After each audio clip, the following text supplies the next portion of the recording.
Hey, man. Hi, my name is Matt, Ranger Matt, and welcome to another day with Slick, a Better You. Over the last 3 years, I've had the pleasure of meeting many different people, book authors, pastors, singers, motivational speakers, people from television, people from the daytime serial world, and people from Disney. Why am I asking you this? I already know this. You're from where I'm at, Baltimore native. Over these 3 years, I've heard many excellent stories. I've had many wonderful conversations, good laughs, and I've always enjoyed hearing stories from people in terms of how they got from point A to point B to where they are today. I've had a blast doing this, and I can't wait to see what else is in store. So sit back, relax, and here's a new episode of Slick, a Better You.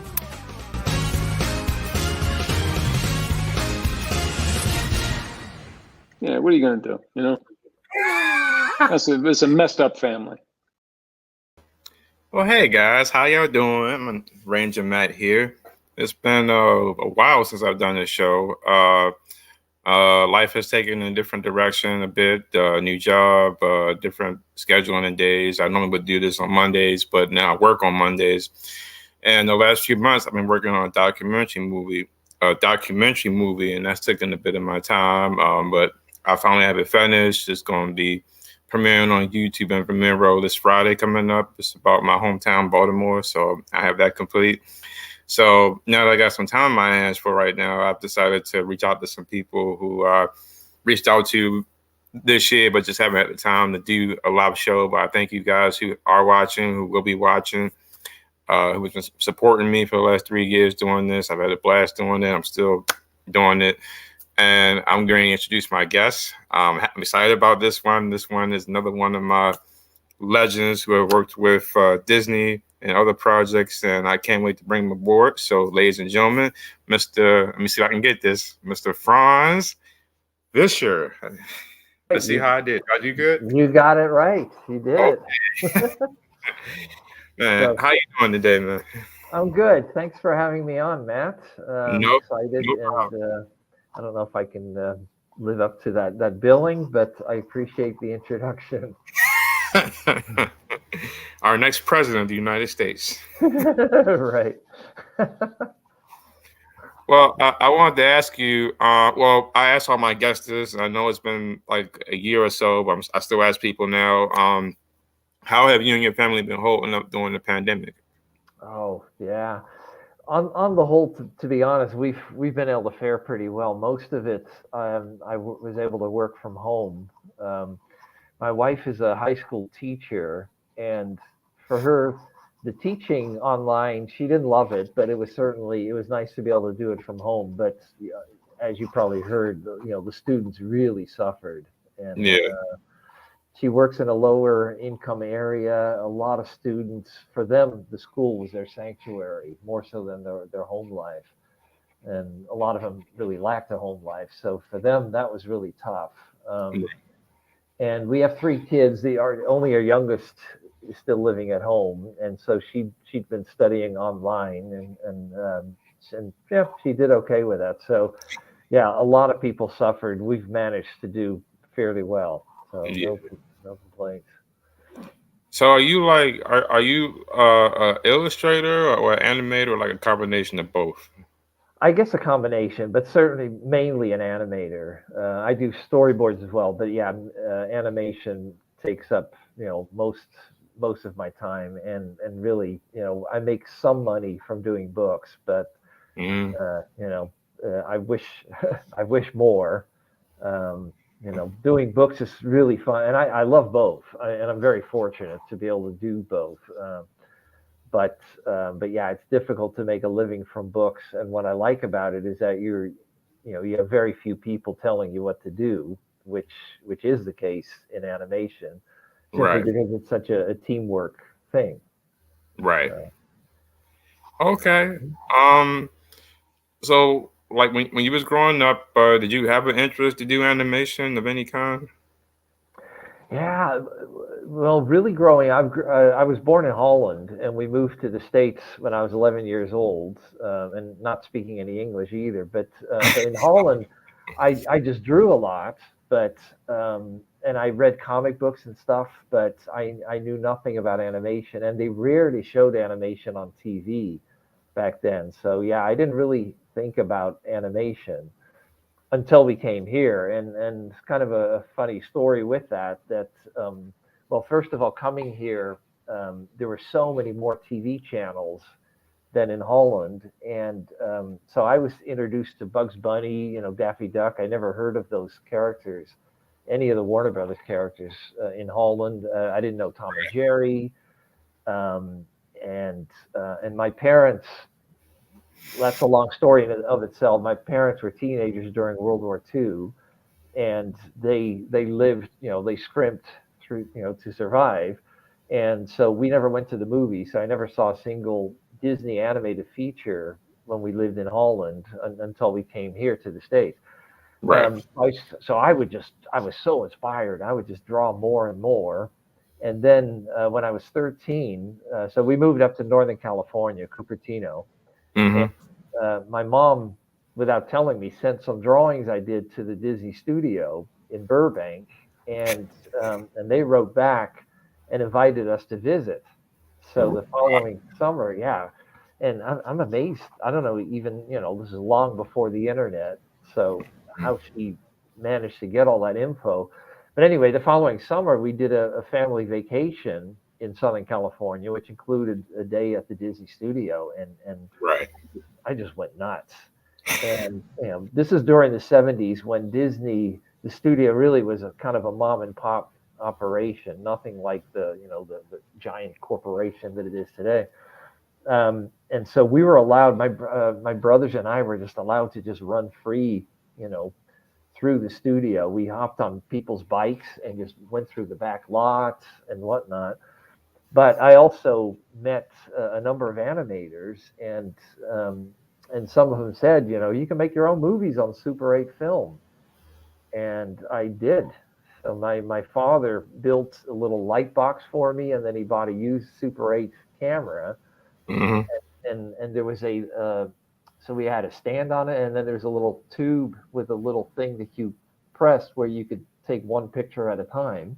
Right. And I just started experimenting. I had no idea what I was doing, but I just started animating and just making little films, 2 minute long films. And Right. so, but yeah, I think just coming here to the States and seeing animation everywhere, and then especially visiting the Disney studio, that really, I just thought, that's it. That's what I want to do. Okay. Yeah. Um, when you, because I'm a big, well, like you saw in the intro, I'm a big Disney geek as well. I've got this on, and ever since I was a kid, I would study like the maker of the movies, the animators, producers, the budget, what have you. Um, Uh-huh. did you, when you went there, did you meet any of the nine old men? No, I wish I had. And Milt Call was still there, and so I didn't meet him. Um, I'm fairly sure I met Don Hahn. I thought he took me around, and I've Mm-hmm. gotten to know him since. I do remember Ed Hansen was there. I definitely remember meeting him. And the guy. This is kind of funny too.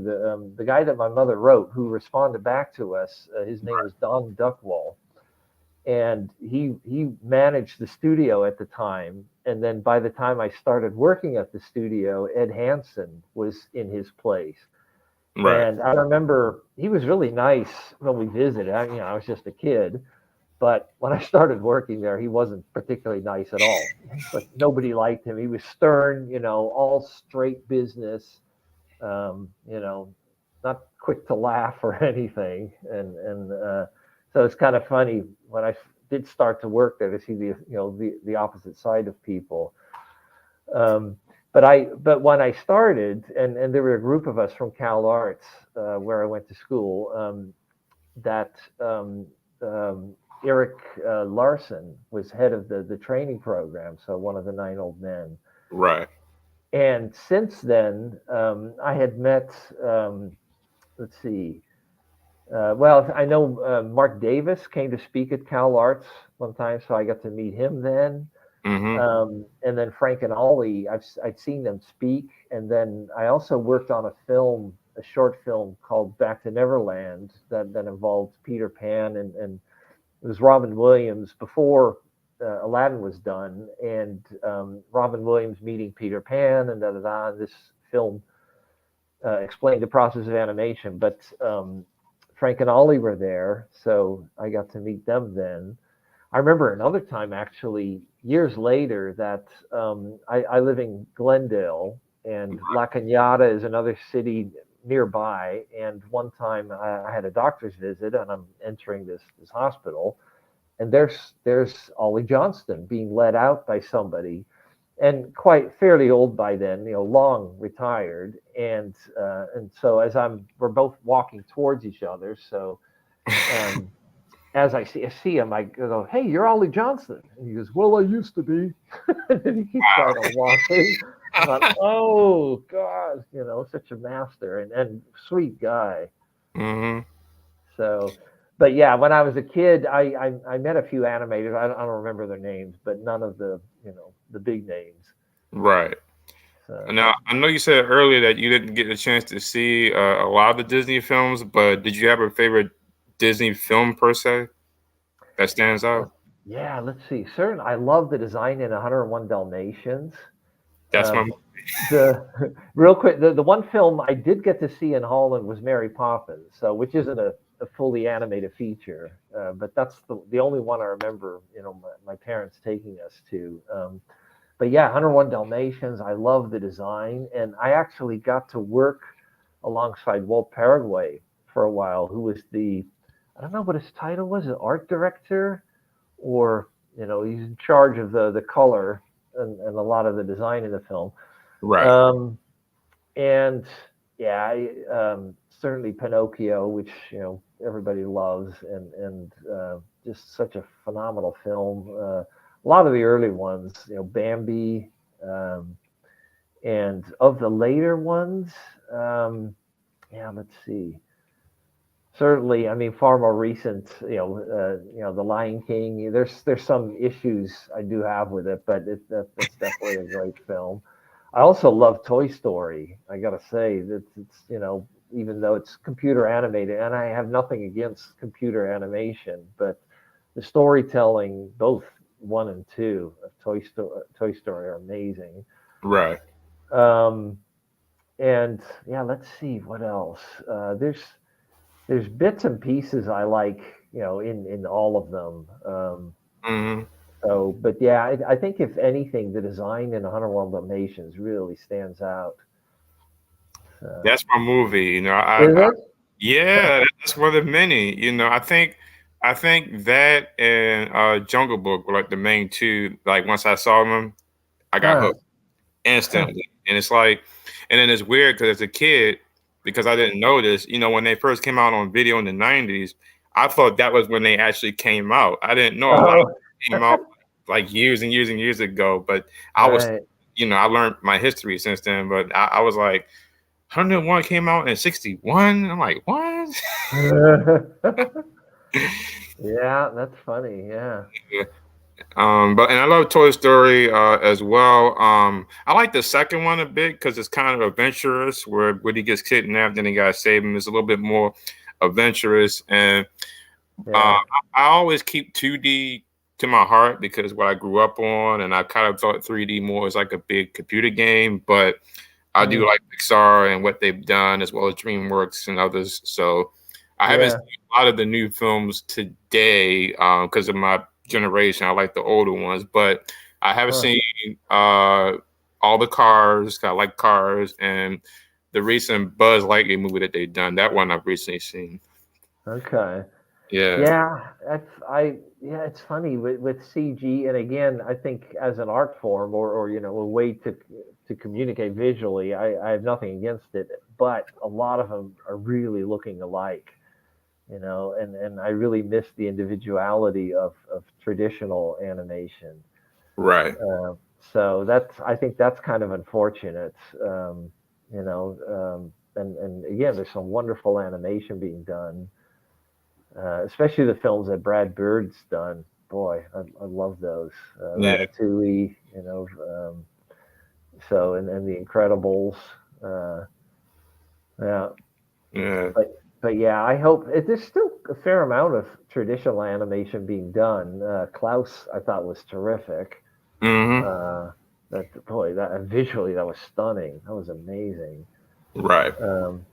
So yeah, and I work, I draw almost constantly on computers now, but it's still traditional. I'm still drawing, so whether I'm illustrating something of my own or animating or storyboarding, it's all done on the computer now, and I love that actually. Right.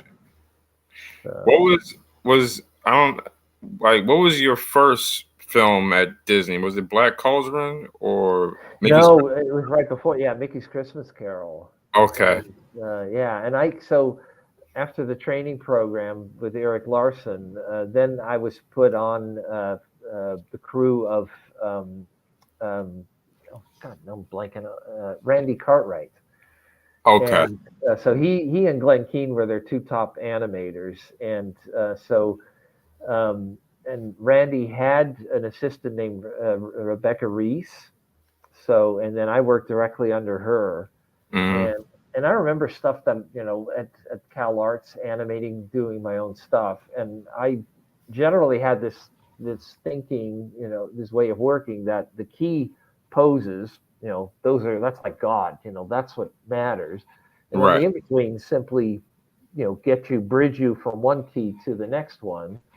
And so I didn't really care about the in betweens. I thought, it's all about the keys. And so here I was put with Rebecca Reese, and I'm 6'3", fairly tall, and she was like 5'1", and she would give me some. So she would do the breakdown drawings following Randy's animation, and Right. then and this is all rough. Um, and then she'd give me a to do the in between, and I would blow through them, bring them back, really fast, and proud of myself for doing it so quickly. And then she would make me stand there for like literally 2 hours, and this tiny little woman, I'm standing there hovering like a giant over her, and thinking, they're in betweens. Who cares? And she would just nitpick and say, look at the space between the eyes, and look at the shape and the size of the eyes, and all these details. And here, I should pull back so I can. I'm trying to show you. So it's like, she's rolling the drawings and just going over the details, and I'm just impatient, just, yeah, they're just in between. Who cares? So it took me a long time to realize that every drawing matters. You can't have one that you spend a lot of time on and then just these crappy drawings in between. So, time and again, I would just stand there, and I didn't like her at all. I just, Uh, woman. And then slowly I started learning and giving up my, just my impatience. And we became great friends. We still are to this day. right. And over time, I learned to really appreciate what she was saying. And I've worked, I'd have people follow me up years later doing in betweens for me, and I would do the same to them and point out stuff that I learned from her. Right. So, but so the first project that I worked on was Mickey's Christmas Carol, and then Randy left the studio, went to go work in Japan on a Little Nemo film, Mm-hmm. and I basically was left without an animator, and then I got put onto the Black Cauldron, which I didn't like at all. Yeah. Yeah, so I worked for a year on it, and I left the studio. I just and I remember complaining a lot about the film. I remember after a screening, Don Hahn asking me, what I thought of it, and I, in so many words, said it was a piece of shit. And then like the next day, I'd ask him, so when do I get a chance to animate? And so which is not politically the best way to handle things. So Right. I really mouthed off a lot about the film, and yet wanting to animate on it at the same time. So anyway, I learned, so I either shut up or leave, and I couldn't shut up, so I left. Right. Were you now before you left when you was on Cauldron? Was this when Jeffrey Katzenberg, Michael Eisner, and them came over by then? No, it's funny. I missed that by about 3 months. So Okay. 1984, I left, and yeah, months later, this whole shakeup came about, and I remember, stuff. I mean, a lot of my friends obviously were there, so I was in contact with what was going on. But yeah, pretty quickly they kicked everybody out of that wonderful animation building and put them in a warehouse in Glendale. And I just thought, oh my God, what's happening? This is, the core of Walt Disney Studios is just being destroyed. Right. So, and little did any of us know how over time things would be so rejuvenated, but back then it was really bleak. Right. So, Um, now the film that you did work on, that I think that's how I came across your name. I didn't know you had some touches on it. You worked on The Brave Little Toaster. actually, I didn't. Oh, No. And it's funny because that's, Rebecca Reese that I'd mentioned, her husband directed that. And they had asked me to work on it. And it meant going to Taiwan for like most of a year. And I had just started a new job. And in hindsight, yeah, I don't know. It would have been difficult too, because I was getting married the following year. And, to be away for that long from my fiance. So yeah, I turned it down. And funny thing is, I ended up doing a short stint in Taiwan on a whole different project.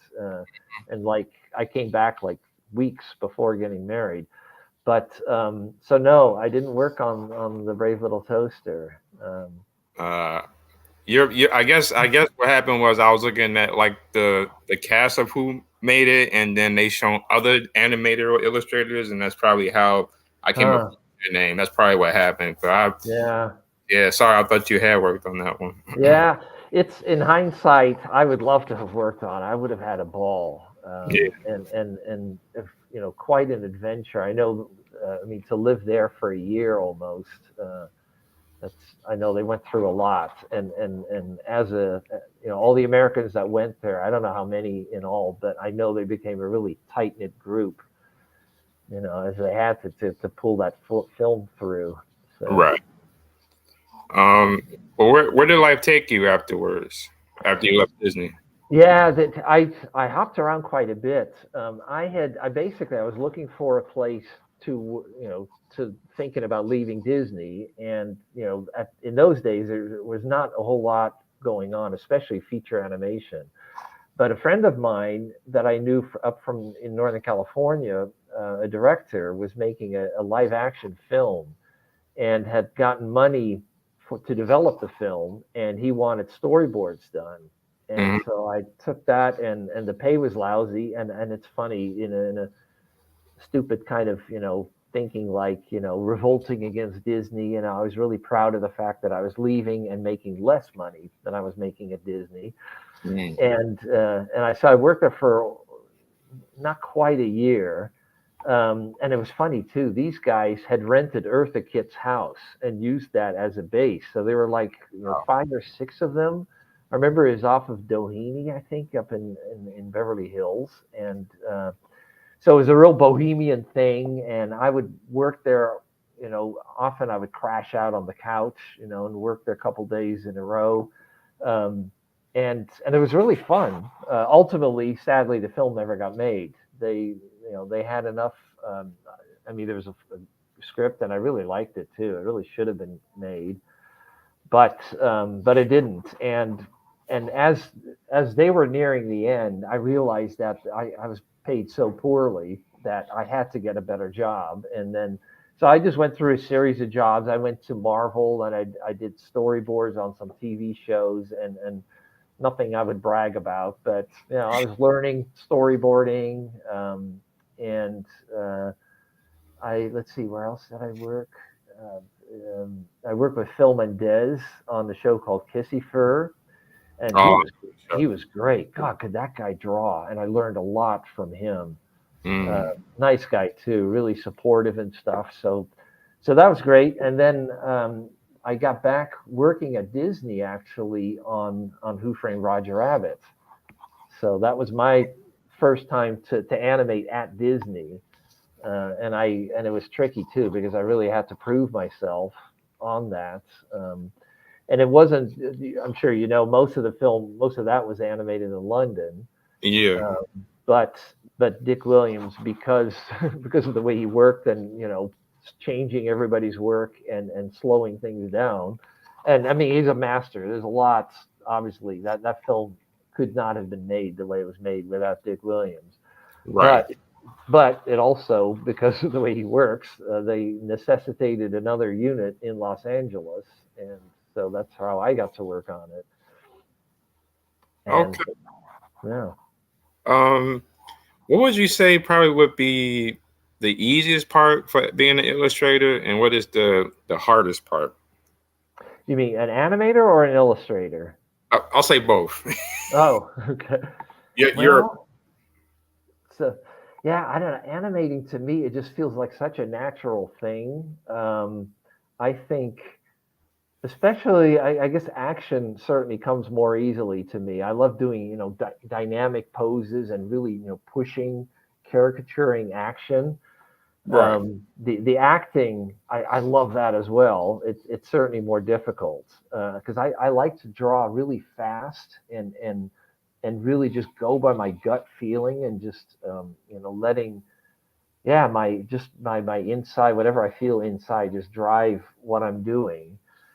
Um, and so I do little thumbnail drawings before I work, and whether I'm working digitally or on paper, I'll do little thumbnails on paper first and kind of figure out what's going on with the action, and Right. then I put it all away and I just start animating, and then I just feel my way through it. And working, especially digitally, I just think works so well for the way I like to work, because you could just knock out a bunch of scribble drawings where you get the gestures and the basic feel for whatever the shot requires, and you time it out, you hit play, and there it is. And you Right. could experiment with it, and then you can come back in and touch up the drawings. And yeah, when I'm illustrating, like say working on one of my books, I basically do the same thing. I just do a lot of little drawings and figuring out what what it is that I want to draw. Of course, when you're illustrating, you're doing like when you're illustrating a book, you're doing everything. You're in essence an animator drawing the characters. You're a layout artist drawing the background. You're an art director doing the color and figuring out the way to light and get the way to light a drawing, an image, and to get the proper the mood. So which was for me really something to learn, doing illustrations. Right. Um, so, but yeah, and the difficult part for me, certainly doing an illustration is drawing the backgrounds, really figuring out and taking the time to research. So, for example, somebody's bedroom, that you can't just scribble out a bed and a couple of pictures on a wall like the way you would when you're storyboarding, because when you're storyboarding on a film, there are people that follow you up who really do this stuff, who draw the proper layout, the perspective, they Right. figure out the light source and all that stuff. But so I had to, as an illustrator, I really had to learn that, okay, what this red bedroom has to be specific to this character. What kind of pictures would this character have on the wall? If it's a kid, are there toys lying around? And what kind of toys, and what kind of a lamp would the kid have? Would he have books next to their bed, or he or she, or so all those things. So that to me is the most difficult thing in illustrating. And in animating, the most difficult thing, well, it's probably time.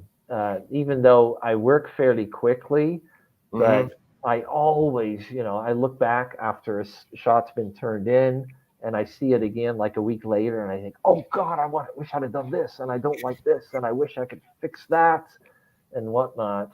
And at some point, you have to let go and just, okay, it's done. There is a production pipeline to this, and when you finish up, whether it's CG or traditional, there are people that follow you up, and you can't, unless there's some extraordinary issue, you cannot pull a shot back and make changes. It's got to work its way through the system. Right. Okay. Did you work on here we go. Did you work on Bebe's Kids and Cat's Kids? Yes. And Cats Don't Dance. Yeah, in that order too.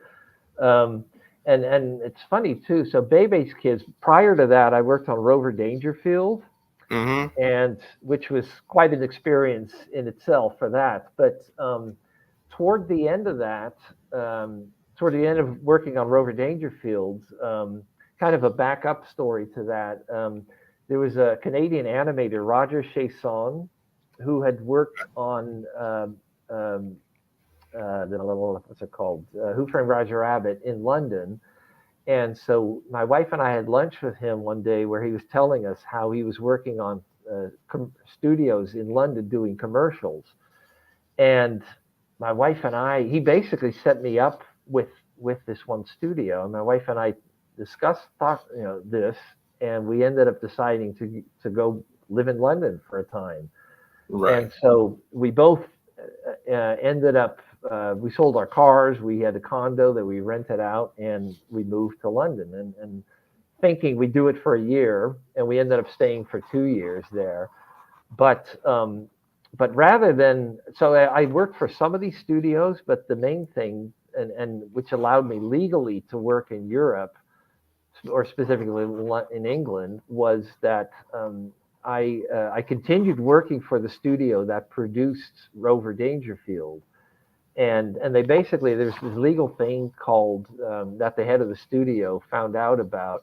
Also, just to back up, I had thought, having been born in Holland, I could work anywhere in Europe, and which wasn't the case, because in order to become an American citizen, I had to give up my Dutch citizenship, which was apparently the Dutch government demanded that, not the U.S. So I lost my Dutch citizenship, and thereby I lost my ability to work anywhere in Europe. Right. So, but the head of Tom Wilhite was the head of Hyperion Studios, where Rover Dangerfield was made, and also Bebe's Kids. And he had said they found this thing where if I was the sole representative of an American company, I could work for 1 year legally in London. And so he had a small unit that worked on Rover Dangerfield in London, and he said, why don't you head up our unit there, and then you can do this legally. So that's how I was able to work there. And so Bebe's Kids was the next film. They weren't ready at the start, so I worked for the studio doing commercials for a while. Right. Studio called Passion Pictures, which Roger Chasson had set me up with.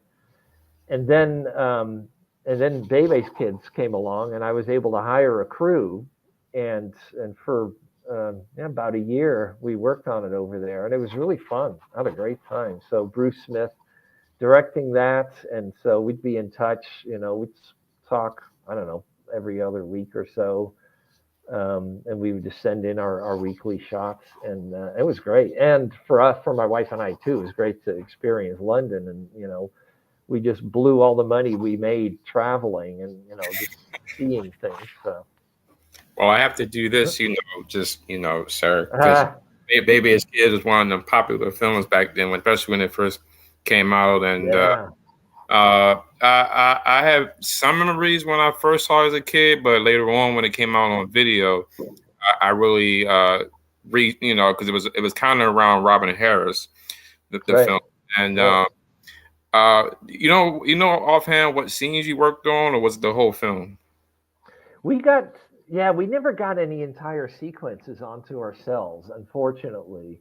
Okay. And part of it was there was still writing going on while we were starting production, which generally you don't want. But writing and rewriting, and it meant some of the stuff that we'd done got thrown out. So unfortunately, it was kind of sporadic throughout. but yeah, I remember really cool designs that Bruce had done. Really fun, simple, kind of very graphic, and Right. yet and yet it wasn't low budget. I mean, it didn't have a huge budget, but the style was really made to have fun with the animation and the character stuff and yeah. So no, that was great. I really enjoyed it. Yeah. How did Cats Don't Dance come about for you? Yeah, so my wife and I came back from London, and Mark Dindal directed that Capstone Dance, and we were roommates at Cal Arts. I Mm, knew him well, and then Brian McEntee was art director. So coming back, I first let's see, I first worked on the Goofy Adventure movie. God, well, that's not what it was called though.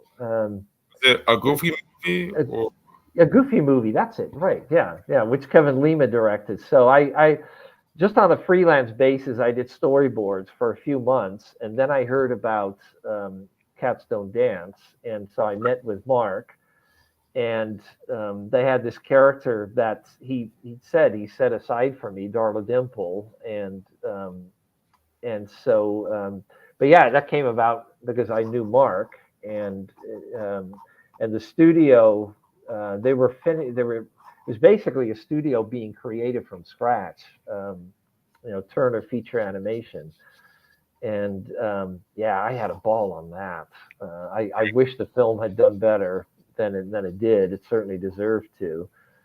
Um, but yeah, I got had a crew of I think 4 or 5 animators working with me, and I got to do a lot of test animation, kind of figuring out the character, both of Darla Dimple and Max, her henchman, and that was yeah, it was a ball. And what was really interesting, but I just loved that whole situation because it was a studio, it was a smallish independent studio, and yet it wasn't so tiny that they didn't have the money to really properly do the film, which happens a lot in animation. That people, they have grand hopes and grand ideas, and they just don't have enough money to really properly pull it off.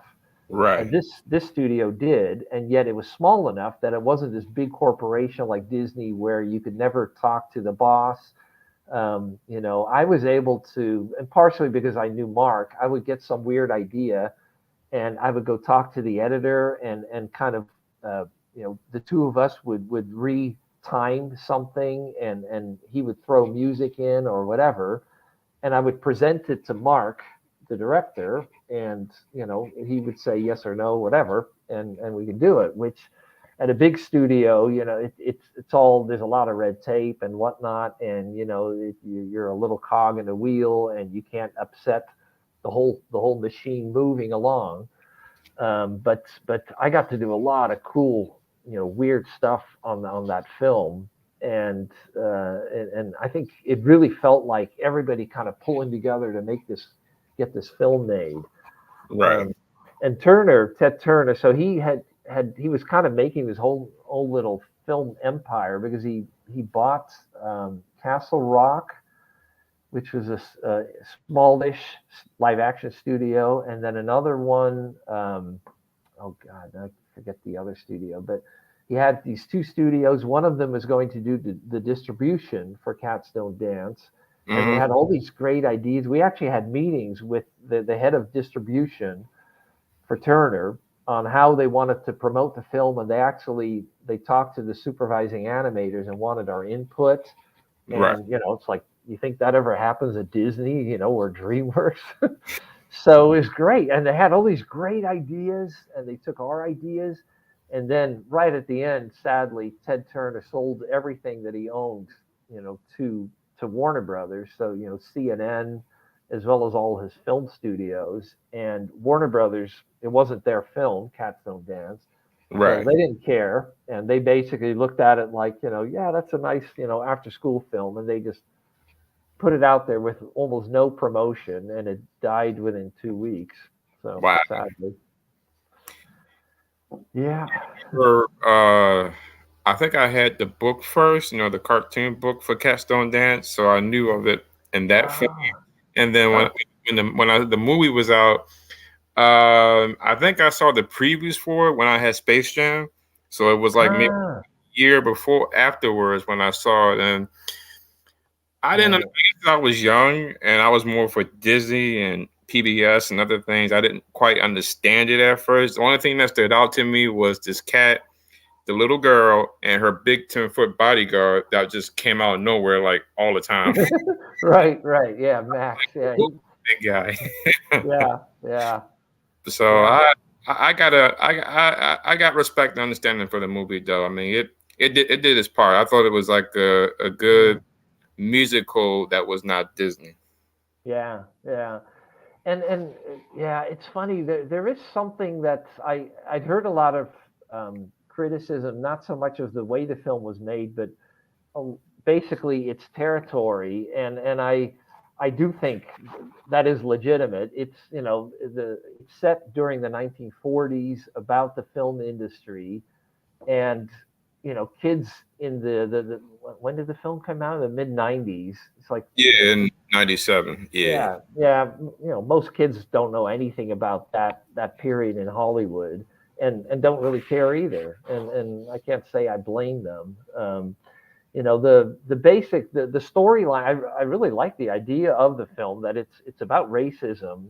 That the animals representing minorities that Mhm. could never get the starring roles, and obviously that happened in Hollywood. The entire history of Hollywood, but there were a lot of inside jokes about 1940s Hollywood, and which the parents could get, but the kids couldn't care less, and so that is something that really hurts its chance of doing well. Maybe if it had been updated more, more contemporary. But yeah, we had a ball on that. Oh, I could tell you a million stories of working on that. Yeah. Uh, but but yeah, and well, especially that I liked again is that it was a smaller studio, so I could do so many things. I had such freedom that I've never had since. Right. Uh, and God, that was great. What was also interesting was oh God, I'm so bad with names, but the woman, he ended up, after a while, we were a little ways, well, a good ways into the production of the film, Hmm. when Ted Turner installed somebody as the head of his whole film division, so which included animation, of course. And she ended up moving on years later. She was head of Sony, and I cannot remember for the life of me remember her name now, but she was quite a big shot within Hollywood. And we had several meetings with her where she made it abundantly clear how much she hated animation. So, and That's she was our boss, and she did a lot, working against what Mark was trying to do with the film. Like, she would hire some story writers while we were in production and doing a whole redo of the script and telling them very different things from what Mark wanted to do. And poor Mark,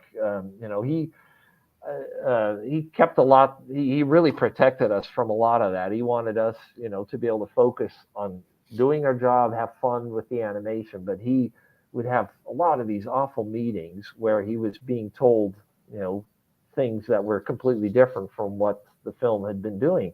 And when you're already in production, that's it's a little late to go make major changes on a film. So yeah, so he dealt with that. For us, I mean, it was a frustration that there were things that were being written, there was stuff we had to throw out, and it thereby it made the schedule much longer than it should have been. But doing the actual animation on the film was a ball. So yeah. I have to say thank you again. I've done my research a bit. You I guess you found your way to DreamWorks. You worked on the Prince of Egypt. yeah, although that too was really brief, to tell you the truth, and to be Okay. perfectly honest, I wasn't thrilled about the film being made. And there's a lot of wonderful artwork, a lot of great artists, and great animation being done on it. Mhm. But it to me that it's basically a live action film, and that was painstakingly animated. And I just think animation, it's like, I mean, a huge contrast is like Cats Don't Dance or Bebe's Kids, which are graphic. And here you've got this realistic characters and obviously a story that you can't get silly with. Right. And not to say that animation can't be serious. And you look at stuff being done today. There's such a great variety, um, of whether dramatic as well as comedic stuff. But there, I just think, it's such a serious story, and you just cannot get well, I don't know. I suppose you could get graphic with it, but anyway, the style that they had chosen was so realistic, and I Mm, think, why animate this? This is a live action film. I right. felt the same about Spirit that came later. The Spirit of the Cimarron, the horse movie. So Right. I came to DreamWorks to work on The Road to El Dorado, and Oh, I spent a year and a half in story, and then another year and a half animating, supervising the chief character that James Edward Olmos did the voice for. And there was a period where there was a slowdown, like some animation I was about to do was being rewritten. mhm. So they said, "Why don't you go help out on the Prince of Egypt?" So I only spent like 2 weeks on the film, and they gave me a credit on it, which was nice of them. Right. So, but I really didn't do much on it. So, When you was uh, at DreamWorks, 'cause I know that's where Jeffrey went to after he left Disney. Did you meet like him or any other sorry, any of the animators who was at Disney who went to DreamWorks as well? yeah, oh, yeah, I knew plenty of them. James Baxter. Let's see. Yeah, I'm trying to think. I know Rick Farmelo had been at Disney when I started there. Um, to Kathy Zielinski was a good friend of mine. She left Disney to go there. Let's see, boy, and then a lot came from Europe. From the studio that Steven Spielberg actually had. Mm, Um, so yeah, I'm trying to think of who else. Um, Will Finn was one. yeah, Will Finn, right? Yeah, he ended up. Yeah, he was one of the directors on the Road to El Dorado, and I didn't know him well at Disney, but and then another guy, Bob Scott, who I'd known from Disney. He came over there. Uh, let's see. God, sorry, I am terrible with names. I always blank out when it comes to that. The one thing that I do remember is kind of a funny story. So I was invited to meet with Jeffrey Katzenberg, while I was on Cats Don't Dance, Mhm. and so I go meet with him one on one in his office, and this is before they built, the actual studio that DreamWorks ended up moving into. This is on Universal Studios property, and he's got this big lion from the Lion King, this humongous stuffed toy, like almost as big as he is, and he's not he's not a very big person, Jeffrey.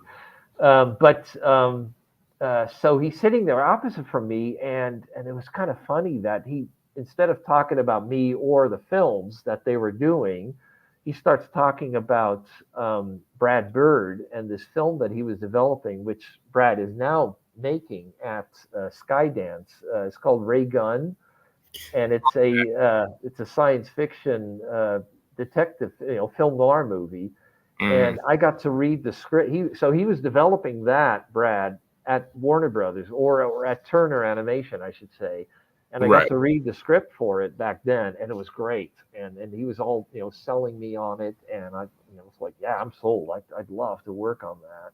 And he ended up not being able to do it. By the time that he was ready to kind of start, hoping to start production, Turner had sold everything out to Warner Brothers. Warner Brothers was scared to death of, I'm sure, Brad and the film, that it was too ambitious and all that. Right. So, but basically, that's kind of a long story, but he had to, in order to retain the rights, Brad had to go around to other studios to see if they could sell, if they wanted to do the film. And if they didn't, then it would go, it's called going to turnaround, and he would keep the rights to the film, which ultimately happened. So, but because of that, he had to go pitch it to Jeffrey Katzenberg, who he was not a huge fan of. And so Jeffrey starts talking about Ray Gunn when he's interviewing me for working on the Rotel Dorado.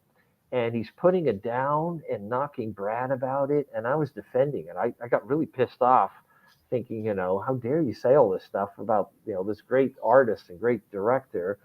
Right. And, and I remember one of the knocks he said, that Jeffrey said, is that it reads like a live action movie. And I said, oh, really? Well, how do you explain the Rotel Dorado? I mean, how do you explain, the King of Egypt? And as soon as I said it, I thought, what the hell are you doing, man? This guy's interviewing you, and you're, you're, sitting here arguing with him. And he said, well, to make to make that film in live action would cost a fortune. And I said, well, that's a financial reason, but that's not a creative reason to do the King of Egypt. And there were a couple times like he throws something at me, and I just threw it right back at him. Oh my God! In my mind, I'm thinking, what are you doing, you moron? So, but he offered me a job anyway. I think he kind of liked that I was being pesky with him. He likes people that challenge him. So I didn't know it at the time, but I was really pissed off that he's attacking Brad Bird, who I just think the world of. So I have to keep in my head about Jeffrey if I ever interview him. Yeah, that was funny. What is like any current project that you worked on recently?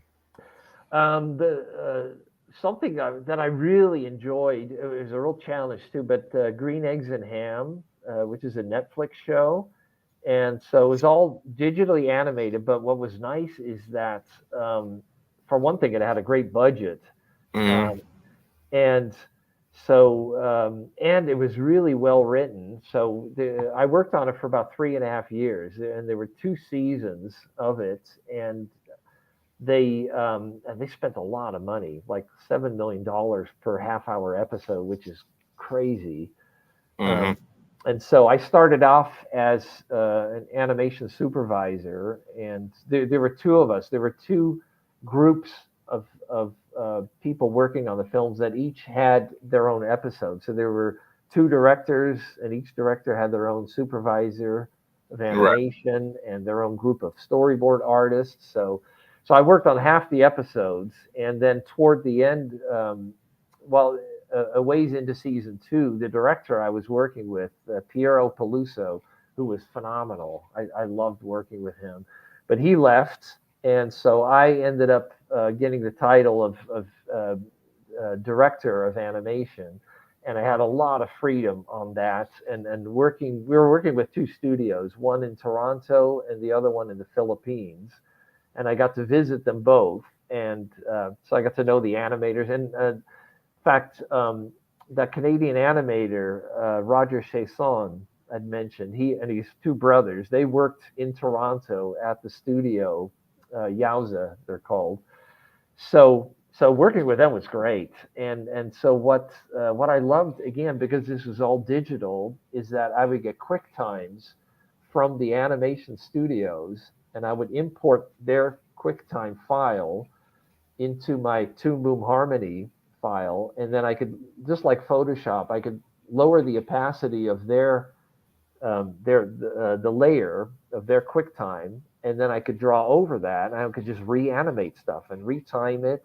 Right. And because I like to work quick, and I could work pretty rough, I would just reanimate a lot of their stuff, like even on ones, and then make a new QuickTime of that, send that to the animators, and then they would work over like I would work in blue if their drawings were in black pencil, and they would just work over my blue stuff and redraw it. A couple days later, I'd get their updated QuickTime, and so I would just work like that, and I was a ball because I had so much control.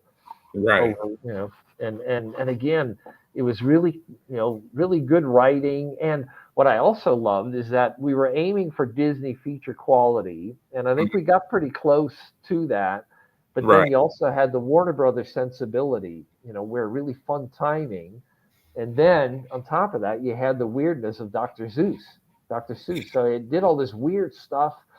Characters could move in, even though we wanted them to be really real, Mhm. that the audience can relate to. You could still do this weird visual stuff. It's like hands that came by, close to the camera, boom, or things that just stretched, as long as you quickly got back to their normal shapes and sizes. But yeah, you could really take advantage of the medium of animation. So, uh, Right. you know, it's the tricky part was for me was some of the animators. You had the range of some really good, some not particularly good. So I had to do a lot of redrawing and put characters on model and just stronger poses and stuff. But I love doing that. So yeah, that was great. And I'm actually just starting to do some test animation for a new Cat in the Hat CG animated movie. Okay. So yeah, I I can't wait to see that when it's finished. yeah, it's probably I'm sure it's a good 2 years away. Uh, but yeah, that's I'm really looking forward to that. Um, what kind of and I ask everybody this question. What kind of music do you listen to? Oh, it's funny when I'm animating, I cannot handle music with lyrics. So I play either jazz or classical, and maybe bluegrass kind of stuff. But again, yeah, it's especially like acting scenes. I have to just have instrumental. I cannot handle human singing because it's too distracting. I understand. Um, so although uh, although and when I'm doing action music or action animation, like again, I need to work out. I need to think my and feel my way through, the action and really rough it out. Once once I have done that and the timing and I'm really happy with how it's working, Hmm. then it's if it's an action scene, then I can um, handle music with with lyrics. And so still, yeah, my favorite music is rock. Otherwise, I love classical. I like jazz a lot. But yeah, if I have like a really action-packed scene of a character, like running over something and looking around and tiptoeing and you really get into the action of it. Right. Um, like my favorite band is The Who, and I would just crank like Quadrophenia or Who's Next and sit there because the next phase is just drawing. And again, I feel my way through it, but I love really pounding music if it's action stuff. Right. So, and I could just feel it in my body. Like I could sit there, time just goes by, and then suddenly maybe I'll take a breather, and I feel like, oh my god, my shoulders are stiff, and I got to get up, and so it's like I've been sitting there for 3 hours, all tensed up, feeling the action, and then I sit back and kind of okay, where am I? And so Oh, yeah. so unless something else comes to mind, I got three more questions for you. I'm gonna let you go. The first question is like a double question. I forgot to ask you about was what was it like working on the SpongeBob movie and the Simpsons movie? Oh, okay. That's another one. SpongeBob, I did not work on, and I Oh, know I yeah, know that gets they got listed on that. Yeah, credits. yeah. I'm sorry, but I know it's listed on a number of social media sites, and I've tried to get my name off of it, even though I would love to have worked on SpongeBob. But yeah, I haven't. And the Simpsons movie, I'll tell you the truth. I'm not going to lie about it, but yeah, that was miserable. Oh, And I like the show a lot, but the studio, and I think it's different now. I know a lot of people like my good friend Kathy Zielinski's working on the show now, hmm but but back then, and I think it was under different management, but yeah, they were. It's funny, as irreverent as the Simpsons are, and I love the Simpsons. As irreverent as the show is and the writing, the studio that produced it was the exact opposite. It's like we were accountants working on. Like, did you ever see the movie Brazil? Let's see, was it Brazil? I think, no, time. I think it's Time Bandits. That Terry Gilliam, one of the um, what are they called? You know, oh god. Well, anyway, there was this. It's basically the. I just felt like an accountant there. Like they wanted you to sit at your desk and draw in a very unnatural way, like these boxy shapes to draw how these characters are constructed. There was nothing organic about it. And yeah, I didn't like it at all. And after 6 months, they basically, luckily that studio, there was another film going on there, and we were able to work it out that I could leave The Simpsons and go storyboard on this other film, which ultimately, sadly, never got made. But yeah, and I think The Simpsons movie, it's a fun movie, and they misspelled my name in the credits. Oh, wow. Frans with a Z, which is German, and the Dutch is spelled with an S. Right. So, but anyway, so yeah, I like the movie, but I'm glad I was thrilled to be off of that. So. Right. Okay. Did you do any live action films? Mary Poppins Returns I worked on, which that was really fun. I got to do a lot of penguins on that.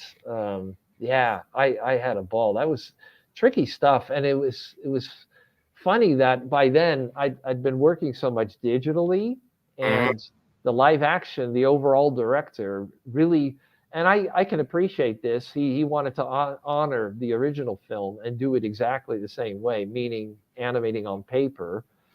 And I thought, okay, I get it. That's nice to honor the way the original film was done, but it's so much easier to work digitally. You could have to do another Who Framed Roger Rabbit, for example, like, you can move the camera anywhere, and it's so easy to animate the characters moving with the shifting camera point of view and the perspective and everything. And we did it all on paper. So we would get photostats, and you would kind of see how the camera would move, but you're animating your characters in place. And then they had a digital department that would basically simulate the moving camera and do that to your 2D animation and kind of map the characters into the shots. So. And it looked great. They did an amazing job, and the design of those characters were phenomenal. So it was really challenging, but really fun as well. So if they ever, because they remake movies now, I would love to see like what direction they would take it if they did another Roger Rabbit movie. I mean, because we, and we lost Bob Hopkins, who was in the movie, so it would be, and Dick Williams too. Yeah. And Pat Bertram, he did a voice on there as well. Some have passed who was in that movie since then. So I would like to see what direction they would take it in, and like, would it be 2D? Well, I mean 3D-ish, and like how would that go? And I tell animators when I interview them, Jessica, Roger, how did he get there?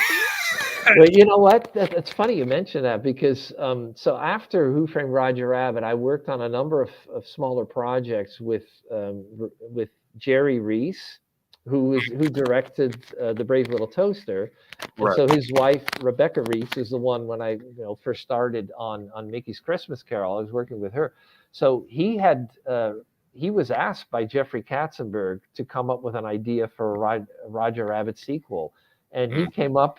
He said what the basis of what he was thinking is the very thing you just brought up, that what on earth did Jessica Rabbit see in Roger Rabbit? And he came up with this great premise, and he wrote a pretty, I didn't get to read it, but I heard, he told me the gist of it.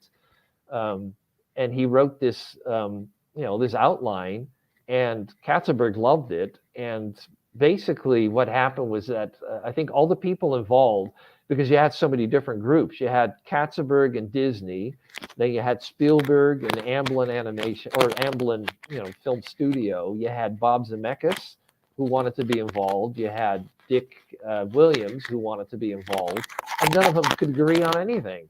And that basically has kept a sequel from being done, because they all had their own interests. They all saw things a certain way, and none of them could agree.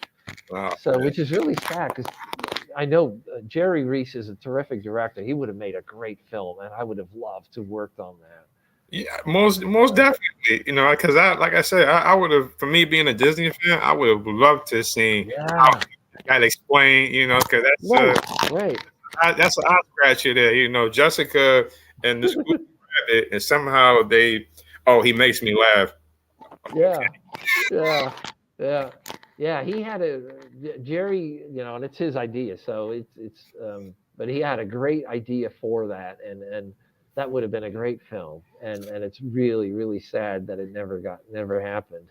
Yeah, I think I have reached out to Jerry to do it, so I'm gonna ask him about it. Yeah, you should. Yeah, I don't know if he's even legally allowed to talk about it, but yeah, he's great. I would love to work, because he and Jerry and Brad Bird developed a long time ago. They left Disney to develop The Spirit.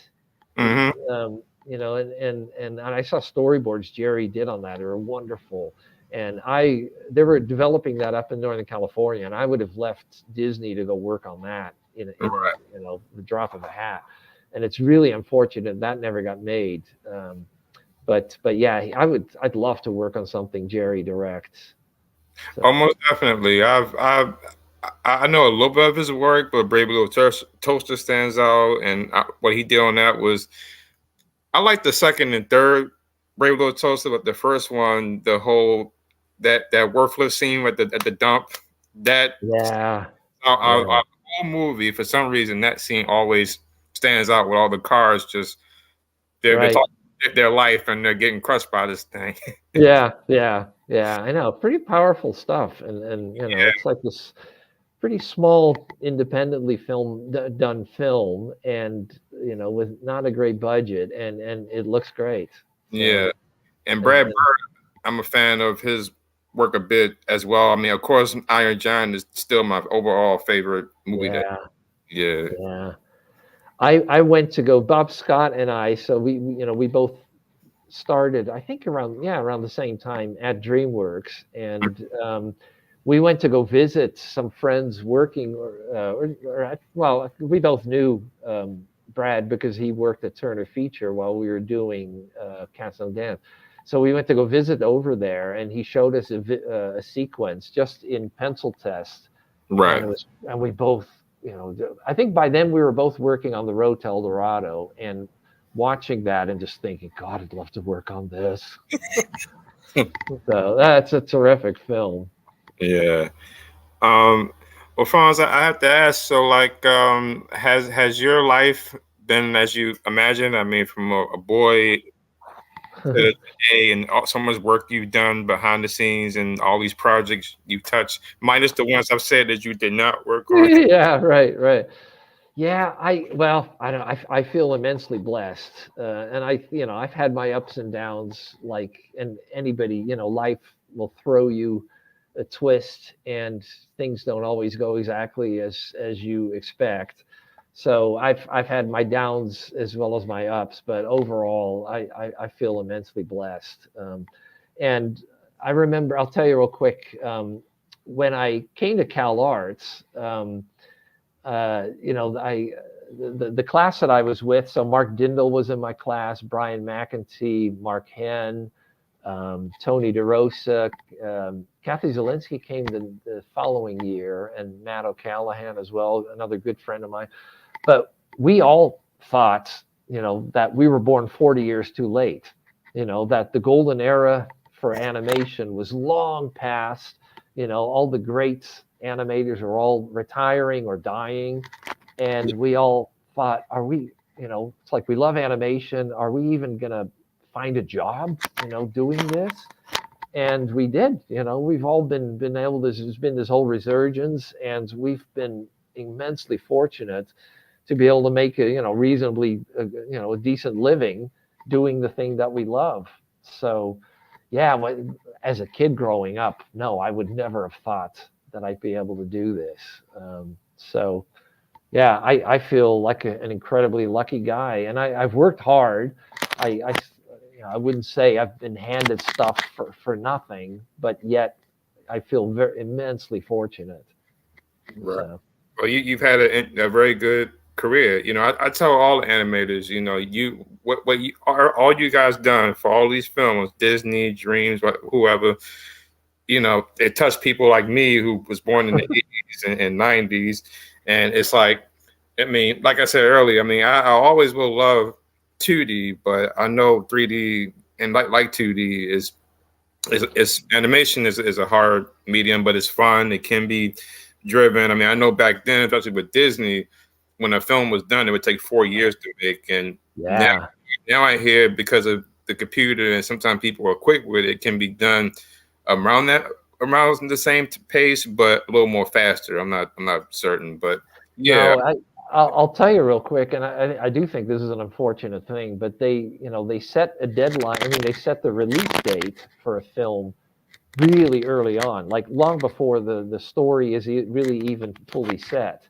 Right. And what happens, and this happens often at Disney Animation now, the computer animated ones, where they work on the story, they work over and over, and it's supposed to be that you get this much time here. I'm going to back up, this much time for the story, and then the same amount of time for the animation production. Right. And what ends up happening is story goes and eats up, all this time, and then animation gets crunched. And so in CG animation, it's easier to just hand out shots left and right. And so animators don't really get ownership over a big chunk of footage. You get a couple of shots or a single shot, and they're all just dashed out. And it's really, the animation schedule is ridiculously short nowadays. So Right. It's amazing that the animation looks as good as it does, because it just goes all over the place within the studio. Nobody gets a chunk that they can really sink their teeth into and make it theirs. So yeah. Well, I thank you for taking the time to talk with me today. I think I'm gonna try to see if I can find Cats Don't Dance and try to stream it, because that's something I haven't seen on TV in a while. So I'm gonna see. Yeah, it still holds up pretty well, and it has its story weaknesses, but no, it's a fun film. Yeah.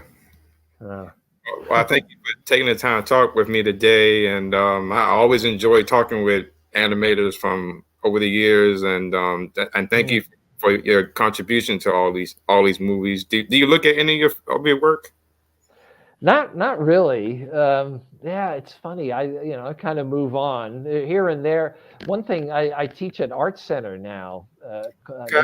I teach 2 classes 1 day a week in Pasadena, and here I showed them little clips here and there. So there, it's kind of fun, kind of catching up. Like, oh yeah, that was fun doing and whatnot. Or I bring like old animation I did on paper, and and I flip the drawings for them. So. But anyway, well, I appreciate you having me on. It's nice to get to know you a bit, Matt. And yeah, it was fun chatting. Yeah, no problem, man. I'm going to close the show out, and I'll bring you right back. Hopefully, I can do another show with you at some point. Yeah, absolutely. Sounds good. Thanks. All right. Well, thank you, and take care. You too. I'll be right with you. Hold on one second. Well, guys, thanks for tuning in today. I had a blast talking with Mr. Frans himself, and I love animation. I still do. Y'all, for those who've been following me for 3 years, y'all seen the many guests I've had on. Stay tuned for more. I hope you guys have a good Thanksgiving, because I know that's coming up, as well as Christmas. I think maybe sometime next month I will have some people from Disney on. I had planned on doing like a big podcast powwow show with some animators back in September, but I didn't get a chance to. So maybe next month I will. But some more will come, and we'll see what happens when in the new year. So stay blessed, stay well, and advance others to help advance yourself. See you. Have a good day.